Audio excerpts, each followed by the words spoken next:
Harper Audio presents A Good Yarn by Debbie Macomber, read by Linda Emond.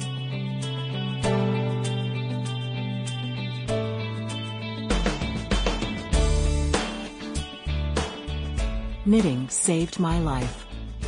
It saw me through 2 lengthy bouts of cancer, a particularly terrifying kind that formed tumors inside my brain and tormented me with indescribable headaches. I experienced pain I could never have imagined before. Cancer destroyed my teen years and my 20s, but I was determined to survive. I'd just turned 16 the first time I was diagnosed, and I learned to knit while undergoing chemotherapy. A woman with breast cancer who had the chemo chair next to mine used to knit, and she's the one who taught me. Because of knitting, I felt I could face whatever I had to. My hair fell out in clumps, and I couldn't hold down more than a few bites at a time, but I could knit. I clung to that small sense of accomplishment, treasured it. Knitting was my salvation, knitting and my father. He lent me the emotional strength to make it through the last bout. I survived, but sadly, Dad didn't. Ironic, isn't it? I lived, but my cancer killed my father. The death certificate states that he died of a massive heart attack, but I believe otherwise. When the cancer returned, it devastated him, even more than me. Mom has never been able to deal with sickness, so the brunt of my care fell to my father. It was Dad who fought for the very best medical care. Dad who lent me the will to live. By the time I was officially in remission, Dad's heart simply gave out on him. After he died, I knew I had to make a choice about what I should do with the rest of my life. I wanted to honor my father in whatever I chose, and that meant I was prepared to take risks. I, Lydia Ann Hoffman, resolved to leave my mark on the world. In retrospect, that sounds rather melodramatic, but a year ago it was exactly how I felt. What, you might ask, did I do that was so life-changing and profound?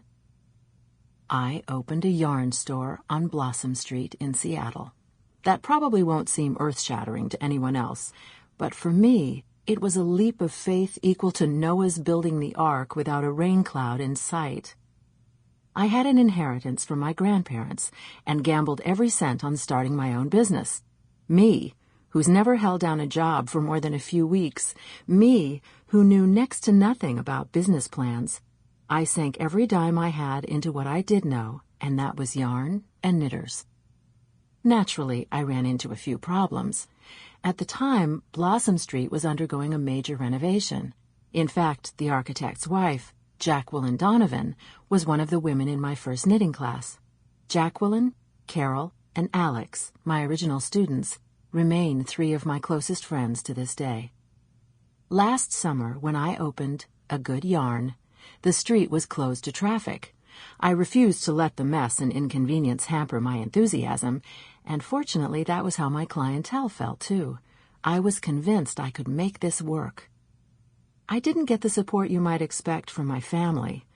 Mom, bless her, tried to be encouraging, but she was in shock after losing Dad.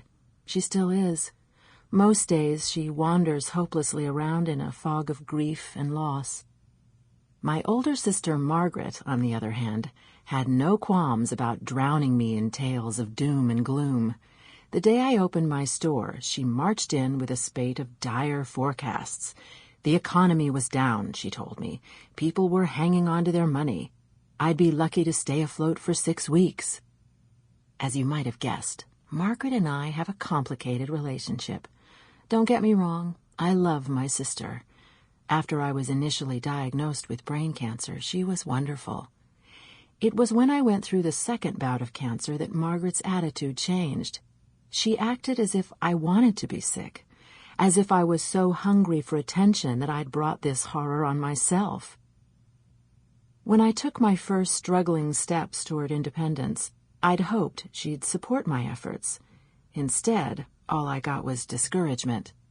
But over time that changed, and eventually all my hard work won her over. Margaret, to put it mildly, isn't the warm, spontaneous type. Sample complete.